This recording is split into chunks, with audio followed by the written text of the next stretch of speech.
برضو لسه بنكمل معاكم في بقيه اخبارنا، بس هنروح معاكم بقى ايه لكره الكره الطايره. يعني المسؤولين في الاتحاد الافريقي للكره الطايره خلاص يعني، وطبعا ده برئاسه المغربيه بشرى حجيج، اعلنوا ان مصر ان شاء الله هتنظم لبطوله كاس الامم الافريقيه اللي جايه، واللي هتكون في شهر 8 من العام الجديد. يعني خلاص كلها شهر اهو، يعني 23 اللي جاي ده.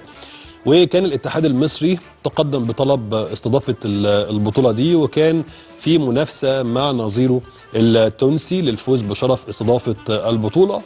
وكمان اعلن بقى الاتحاد الافريقي انه وافق على تنظيم مصر لبطوله افريقيا للانديه رجال وسيدات، واللي المفروض ان شاء الله تلعب في 4 و5 2023 اللي جايين. نتمنى طبعا يعني ان الكره الطائره المصريه تعود بقى لمنصات التتويج من جديد مره اخرى، ونخلص بقى من قصه كل شويه ايه حل الاتحادات دي، لانها اكيد بتاثر على على اللعبه، على الرياضه، بتخلي فيه نوع من انواع عدم الاستقرار بالنسبه للمنتخبات، وده الاهم، والفرق.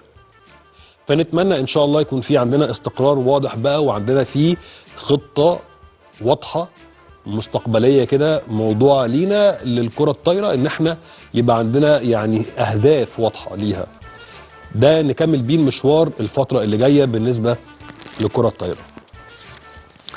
ماشي.